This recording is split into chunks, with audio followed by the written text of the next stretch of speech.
Hey everyone, and welcome to Pro Tools Answers, where three Pro Tools experts and instructors discuss, demonstrate and elaborate on your Pro Tools questions put to the community in Avid's official support forum on Facebook. I'm your host, Dave Phillips, lecturer for Point Blank in the UK, and on today's show we're going to be expanding on a subject that we discussed on earlier last year, but one also which ties up with recent discussions on latency. It's going to be all about managing hardware inserts. Back in episode 28, we dove into I/O setup, of which hardware inserts is one of the I/O tabs. And we were recently flamed, Anders, for not going into more detail about setting up hardware inserts and managing any delay. No, I thought it was a really nice request. It was very polite. Very polite. But Peter, notice I didn't say latency. Managing delay that could be introduced. So we're talking about hardware inserts today, and helping me as ever are the cleverest people that I know. I know four people, and the fourth is the cat. Please welcome Anders Motz from Tonkraftwerk in Austria. Hello, Dave. And all the way over in Tokyo, it's Avid's own Andy Hagerman. Konbanwa. Hello. So, you guys are the clever ones. Why should we be using, or why would we be using hardware inserts?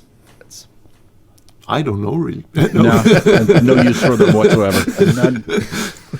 No, I think that's a great question. And I mean, there are so many uses for outboard gear, depending on the style of work that you do and what you have and how much money you have. Yes. Yeah, and it doesn't just tie into buying the outboard that you want to use, does it? It's buying the infrastructure to be able to connect it all in.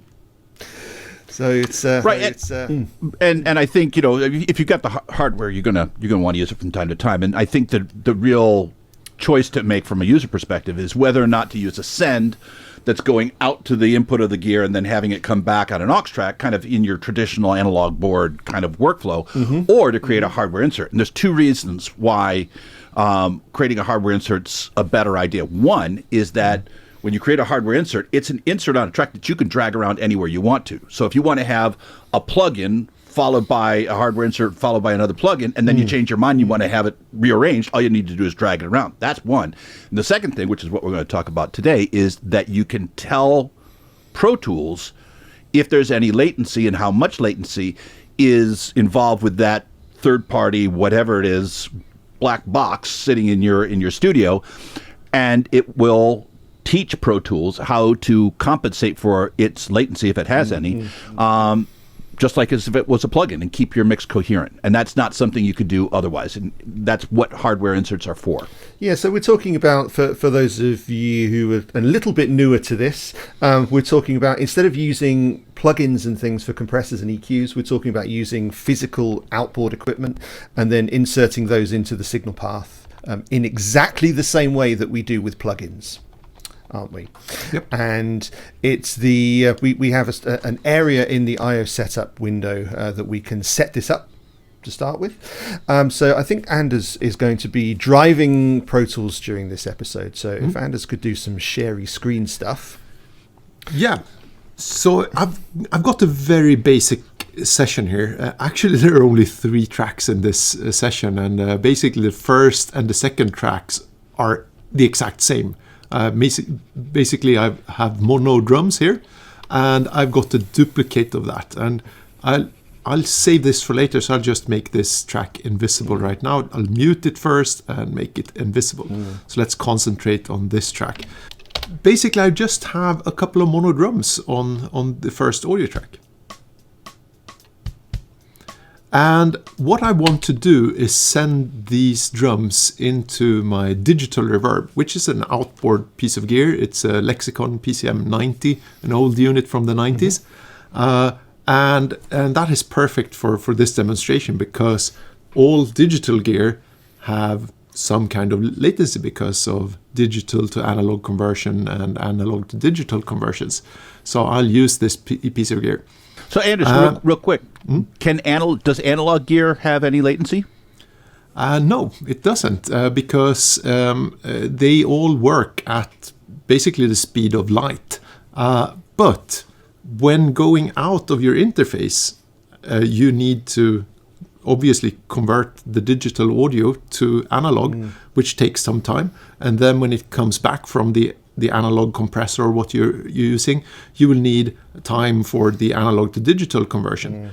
And we've talked about this a couple of times on the show before, that if you have an Avid interface, Pro Tools will know the latency of that interface's digital to analog conversion, vice versa, and will automatically compensate for that. And I've got an Avid interface, so I needed to go for a digital outboard processor here to be able to get some latency at all. So now I need to find out, like, and measure how much latency the outboard equipment causes.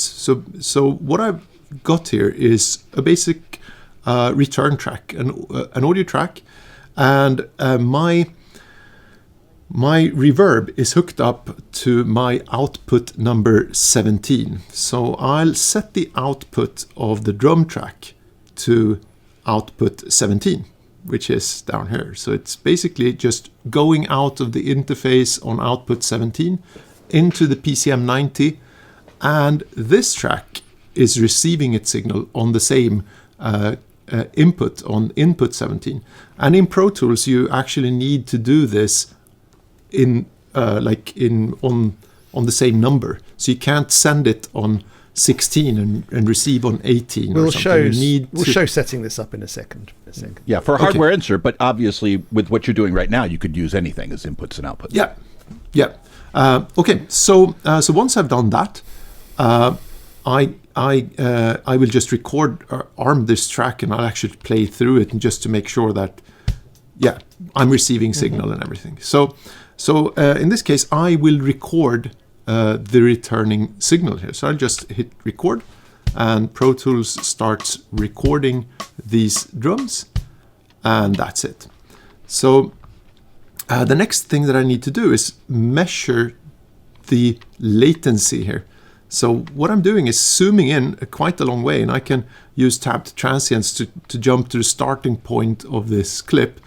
And I need to zoom in so much that I can actually see the sample, or the exact point in time where the returning signal is being recorded, which would then be my latency.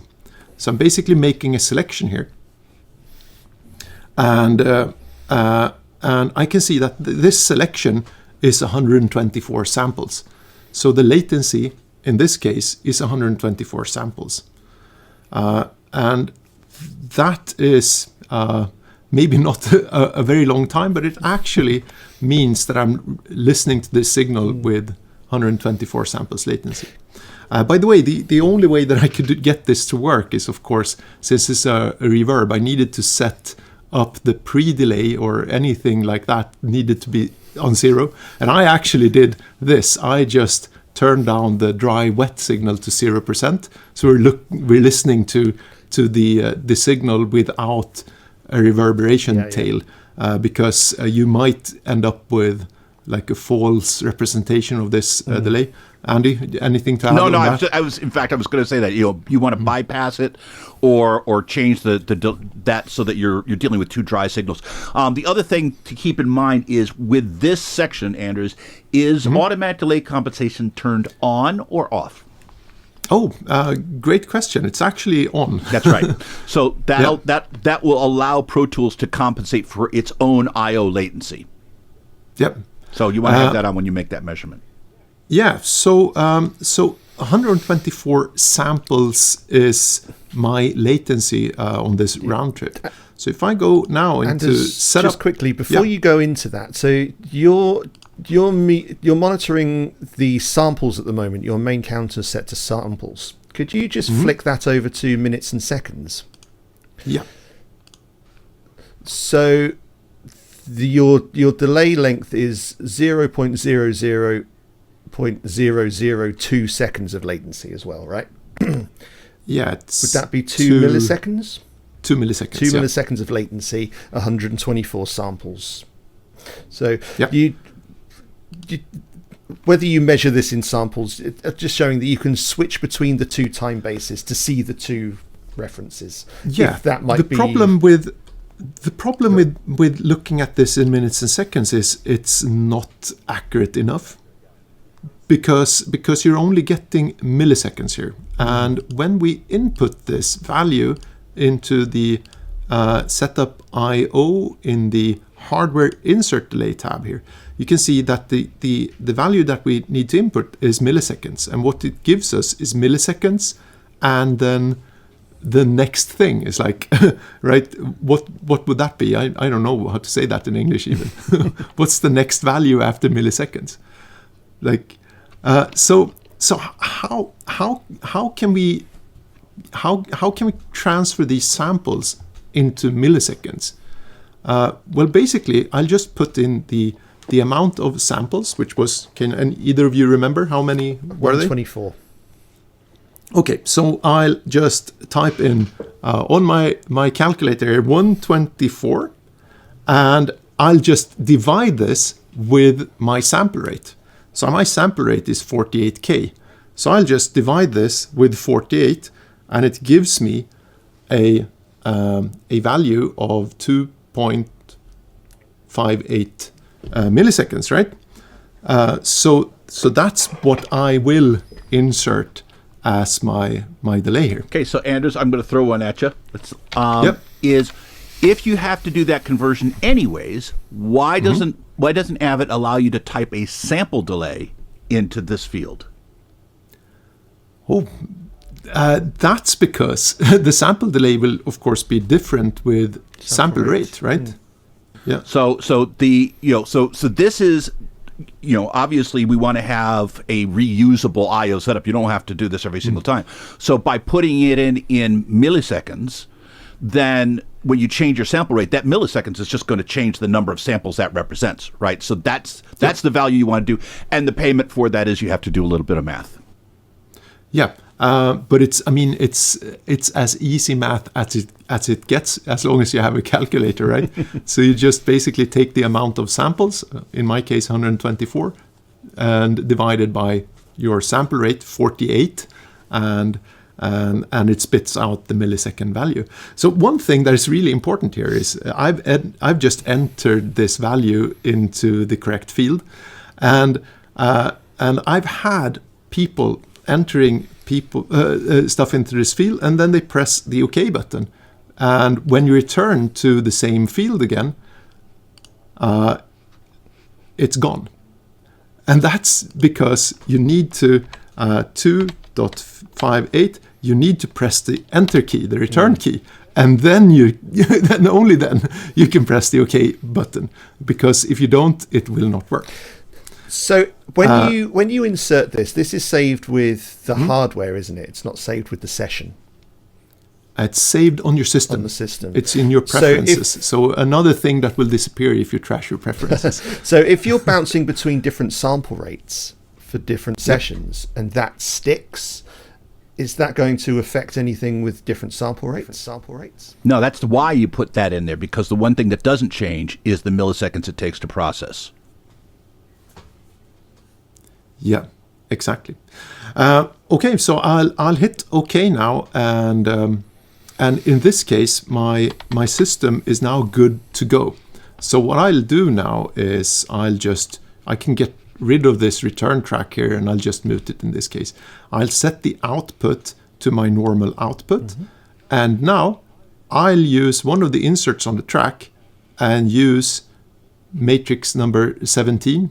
That would be my inputs and outputs pair to set that up as an I/O. And now I've got the effect return here, so I can play it back, and it should be exactly in time and everything.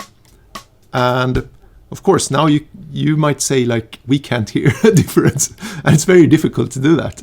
So I prepared another track. Should I drag that in? He's always prepared. He's our resident Boy Scout.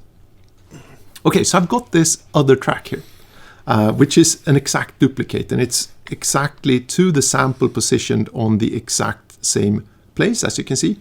So they should, in theory, sound at the exact same time. So I'll just unmute this guy, and now if I play the track back, we should hear them playing back simultaneously. Okay, there is no flamming going on or anything. And just to show you that this actually works, I'll remove my delay or my latency compensation for this, and you can hear some flamming going on. So I'll reset this to 0 again, and don't forget to hit return, and then press OK. And now you should hear some flamming between these two.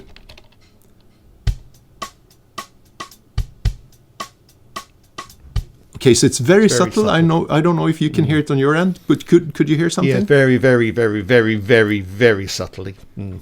It's very subtle, but then again, I'm talking about a 2.58 millisecond delay here. I can certainly, in my headphones, I can hear them drifting ever so slightly apart, and with the I'll play it again, and maybe we can make an edit here so we can A/B this. What do you think, Dave?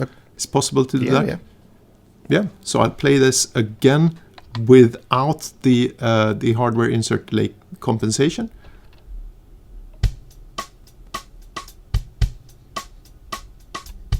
And now I'll put it on again.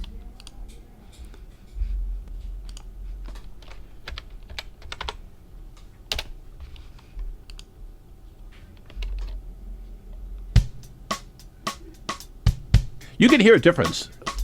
Yep. Dude, just for fun, just to see how close we really are. Can you throw a plug-in on the duplicate one and flip it out of phase? I wondered if you might go there. Yeah, so if we do that, Andy, you will see that this is not an exact copy, right? Because it's running through... That's a good point. Yeah, so it changes the gain and it changes the actual shape of the curve because... To be honest, the PCM 90 sounds a little bit crap, but it's a good crap. But I mean, that's why I use it. And some people ask me, like, why don't you use this, the digital inputs and outputs on that? You could use that as a digital device. And I'm like, no, I love this crappy conversion. I say crappy, but it was state of the art at one point in time, right? But it has its flaws, and they contribute to the sound of this unit, and I kind of like it. The dirt that it gives. Yeah. I didn't even think that it's going to change the waveform just a little bit. Yeah, I retract my request. One of the things I think, though, that Anders, you might have skipped is how to set up the object of an I/O insert. So if you could do me a favor and go into your I/O setup. Yep. So what he's done in this tab, which is your hardware insert delay, is he's assigned a delay to in this case it's 17 input 17. Now, what does that affect? That affects the tab that he didn't show, which is the insert tab. So if you go to the insert tab, and you're going to see all these guys right here. Now, just to make life a little bit simpler, Anders, I'm going to ask you to go ahead and just delete all of those, clear those all out. Yep. Because you don't, unless you're going to use those as our hardware inserts, you really don't need it. They're not doing any good there, right? So go ahead. It will warn me because I'm using because you're using one right now, but we can redo that. Okay, now go ahead, and this is a mono device, right? Yeah. Okay, so let's right now I'm using it as a mono device right now because that contributes to that old school sound. Go ahead and create a mono path. Yeah. And let's name that for the device. Okay, so the PCM 90. You mean, yep.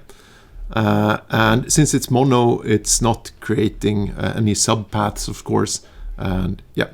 Okay, and now you're going to see one little mono chiclet at one, which it's going to go to because it doesn't know any better. Now, what Anders is going to do is going to drag that thing all the way down to 17. Now, what he's identified is that there's a hardware insert called the PCM 90 that is going out of the interface on channel 17, coming back to the interface on channel 17, which is the rules of hardware inserts, which nobody seems to have a problem with.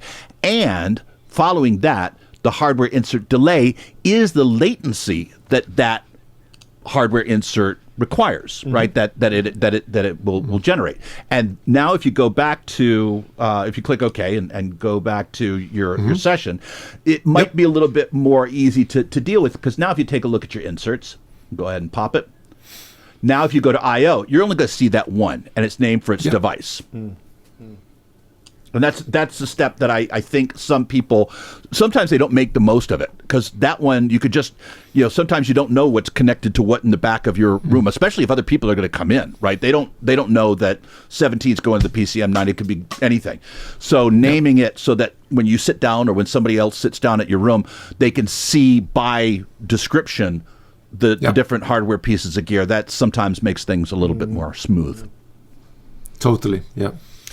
And because you're dealing with the inputs and the outputs, you're also having to deal with the input gain. So the input gain will have an effect on what's coming back into the interface.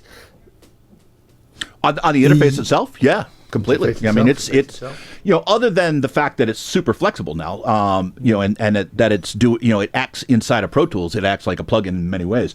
Doesn't mean that gear operates differently externally. Yeah, it's the same thing. You still have, still want to have it within arm's reach so that you can pull up the presets and all that stuff. Yeah, and as you mentioned before, Andy, this behaves now like a regular insert, meaning if I want to have some other plugin before this reverb, I could just move the insert, the hardware insert down, and let's say I want to have a compressor before that.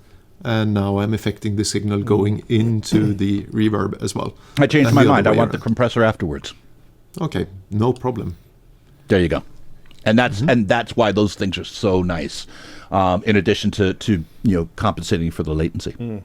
Yeah. And if we were running multiple hardware inserts, so you've gone out to the PCM90 there, go through Pro Compressor, and then out to let's say an outboard EQ.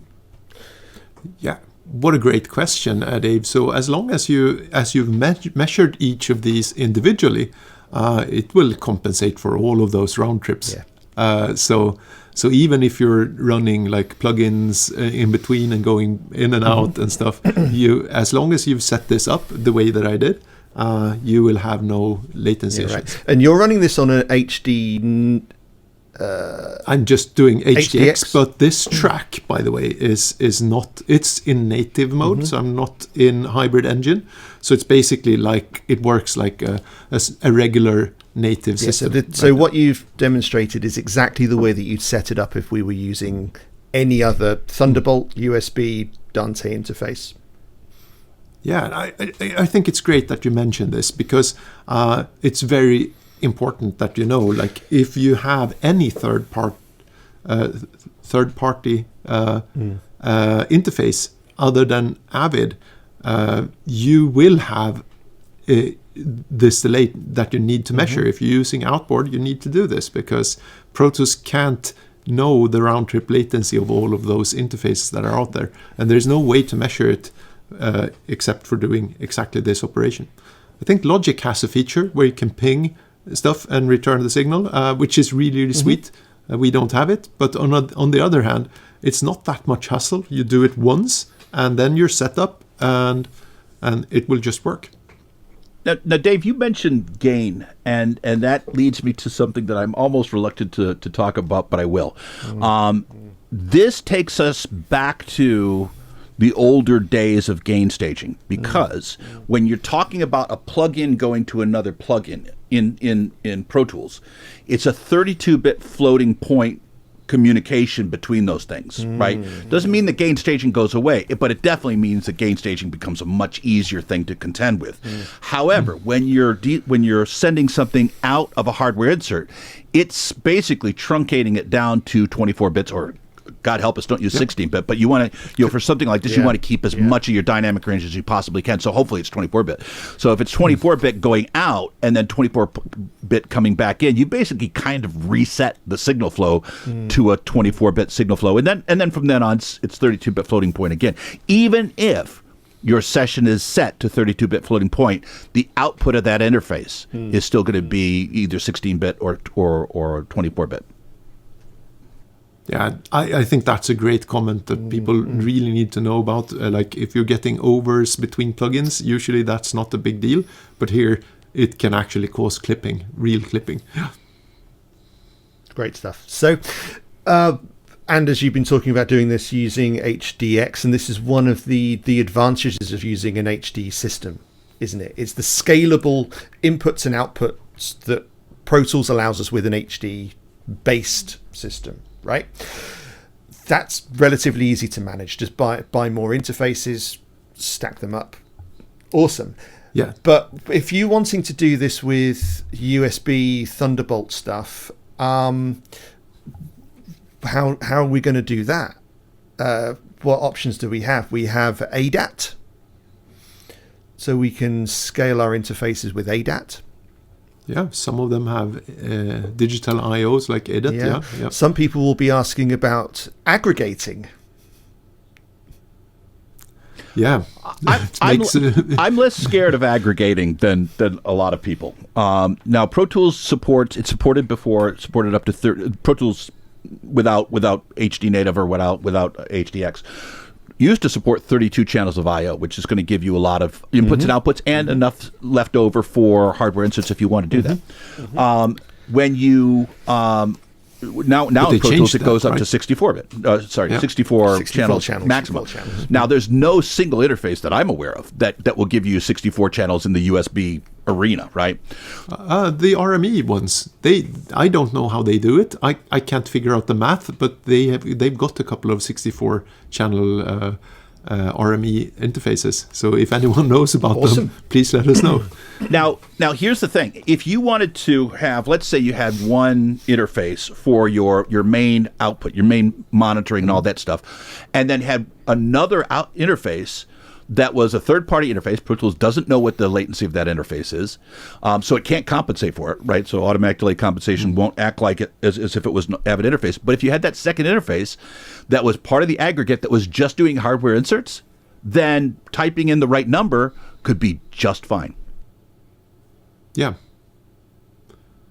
I see a slight problem here, but I mean, I'm just very silly about these things, and that would be if you're using two different kinds of interfaces and they have different latency on their outputs. You might even if you measure it, it might still be off against the other interface.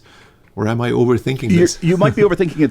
The thing that you want to take care of is not necessarily the latency of the interface, because you can compensate for that down to the 100th of a millisecond in the I/O setup. The one thing that will sometimes knock things off is, all these interfaces must be able to clock. Right. Yeah. So you definitely want to have hopefully a distributed word clock or something like that, so that they're all playing as close to the same speed. Now that's the speed of the samples is not going to affect their latency, but it will keep them all lined up so you won't hear clicks and pops and stuff like that. But that's the thing that people often overlook in aggregate setups. Yeah, but I mean, there are some really great and fairly cheap solutions with a lot of I/O on interfaces, right? Dave, you've been using a live mixer for some time as your interface, and there you have a lot of outputs and inputs, right? There's a lot of them, and 32 on the last mixer. The one I've got at the moment is 16, but it's I capture 32 for the live shows, and you're right. It's incredible what USB can handle these days. Other stuff that you could use, I mean, it's you said ADAT to get more inputs and outputs if your interface supports it, and I mean there are Dante interfaces and all everything, right? So yeah, indeed, just a system that will allow you to scale in the most reliable way possible, really, isn't it? Okay, so that's dealing with hardware inserts delays on the channels themselves, but we can also obviously run hardware inserts on our master bus as well, our master 2 bus. We don't really need to worry about hardware delays if we were just running them on the master bus, do we? I won't say you don't have to worry about it, because I mean, you know, when you bounce your mix, you want to have you don't want to have a few samples at the beginning of silence. It won't affect your mix. It won't affect your mix coherence for sure, because you're applying the same amount of latency to everything else. But depending upon what you have to sync to, if you want to lay back to tape, if you're doing video work or anything like that, it could cause problems potentially. But I mean, you're right. It doesn't really affect the integrity of the mix if it's delayed. But as Andy says, it could cause problems in some applications. Yeah. And if you have something just sat on your master bus and you're trying to record through it, that could also be an issue too. And there's two other things I think about. First of all, you can only use a given hardware insert once in a session, right? So you know, so if you've got your 90 over there on one track, you can't do an option click. That's not what's going on here. That doesn't work. So how would I set this up if I wanted to use this reverb on multiple tracks then? Probably use sends going to an aux track, and the aux track would hold the hardware. Yeah, that's if it was a reverb unit, but you wouldn't necessarily do that for compressors and EQs. Would you? Exactly. Yeah. And the other thing too is that when you do something like that, obviously offline bounce is no longer available to you. Which is the case for this track now. I couldn't offline do anything. It won't let you actually. Yeah. Okay. Is there anything else to bring into the discussion? Should we put a pin in it there? Sure. If we missed something, let us know. Yeah, absolutely. If you're using hardware in your system, let us know. Let us know how you're doing it. If you have been thinking about using hardware in your setup, same thing. You know, let us know how you're planning to do it. There's a plethora of ways that you could go about it. So let us know what your plans are. So I hope you've enjoyed this episode. If you're liking what we're doing, you can hit like on the video, subscribe to the channel if you wouldn't mind, because that really helps us as well. And if you hit the bell icon, you'll be notified every time we upload our videos too. You can head over to protoolsanswers.com. You can subscribe over there, and Andy will write to you every week with what we're up to. You can also join our inner circle over at protoolsanswers.com as well. Get access to our lovely little Facebook group where we got a nice little community of Pro Tools users that we're hoping to build.